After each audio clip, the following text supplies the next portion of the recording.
So through the program, I got my service dog Quinn from. They go through a physical before they come, and so they went through like all the heartworm stuff and worming things just to make sure that she was okay to go to her new home.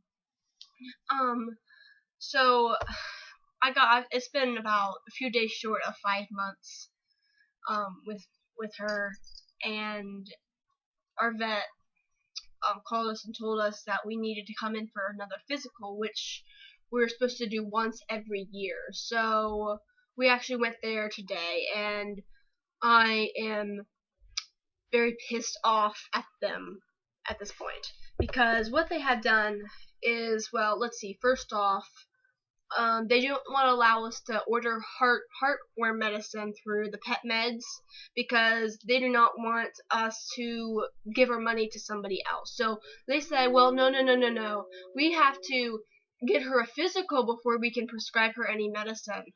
Okay, well, first off, you actually don't have to do that, because she just had a physical like 5 months ago.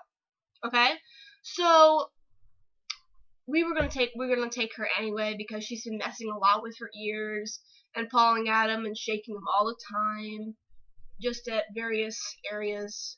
And we were gonna take her in, so we thought, okay, well, I guess we have to do this. So we went in, and pretty much what they do, we wait in the waiting room, and then we went back, and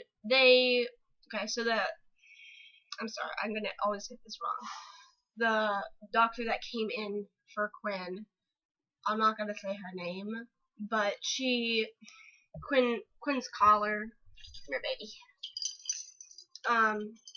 I mean, this goes right over, and it just slips over the adjusting buckle. So she's like, oh, well, her collars and stuff are too tight. Actually, no, we have to keep them tight, because your dog's collar can't be too loose. If they can slip on and off, they're too loose. They need to be tight, so in case of an emergency, you need to grab your dog, that's what you need to have it safe for. So you need to have it tight, not tight to choke them. It's tight for safety. So of course she loosened it, and then she's messing around with the banner and everything, and she's adjusting her bandana and everything like that. So then she wanted to look in her ears, because we told her that she's been messing with her ears. So she looks in her ears, and she's like, oh, well, everything's fine, and Quinn does not like how she's handling her, so she tries to get away. So she grabs her collar and pulls her over to her. Like, not, oh, come here, dog, you're okay, like, just grab her, get over here now.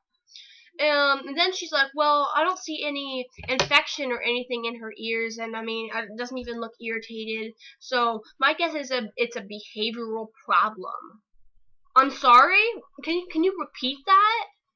This is a service animal. It's not a mutt we just picked up from the pound or something. This is medical equipment. You do not get to tell me that my assistant's dog has behavioral problems. No, that's not okay. So she prescribes eardrops anyway for irritation, which, okay. Okay, so she says that she's going to prescribe them, and she walks out of the room. Okay, so we wait in there 10-15 minutes, and nobody comes back in. We don't hear anybody in the hallways or anything, so my mom told me to go up to the front counter and ask what we were supposed to be doing, and they're like, oh, well, yeah, I guess then you just come up here. I mean, she's busy with another client right now, so we can't really ask her what she wants us to do. Oh, wonderful. Okay, so get her dressed, and we go up to the front counter, and then I don't know what you call him, the head person up at the front counter was like, okay, well, here's her drops, and we put these in her ears twice a day. Oh, ear or her eyes? She said eyes. We were getting medicine for her ears, not her eyes. And she's like, oh, that's my mistake. And she printed the wrong label. Are you kidding me? That is not somebody else's job to tell you whether you do your job right or wrong. You need to know how to handle animals. So, yeah, so it was a wonderful experience. And they were mad because I told them that I did not want that it was not necessary to do a heartworm test, and that's always their standard procedure, and I'd said we don't need one, basically, because she's had all this testing 5 months before she came to us. You have this documentation, you have this in your computer, you have it on written forms. You do not need to give us an extra test for $50.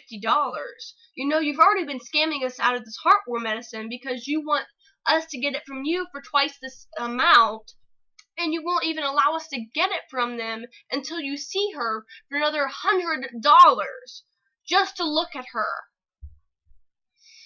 So we are currently going to be looking for another vet for my service dog, because they are not friendly at all. I mean, they didn't come in the room like, oh, hello guys, how are you today? They come in, alright, come here dog. Okay, wonderful. Such a people person. I am so happy with our care. No, that is not. I would not recommend taking any dog there, because they're complete bitches and they are assholes to you. So, I am just so frustrated, and the bill, of course, is always so high when you go to the vet, but going to the vet for reasons that you don't even have a reason to go there. So you're spending this money, you're practically just throwing it out your window. You're throwing it down the toilet because it's not necessary. Goodness, people, these vets, you need to if you're going to be a veterinarian, do the job because you love it, not because you want to scam people out of money. If you wanted to do that, then you can be a tax collector.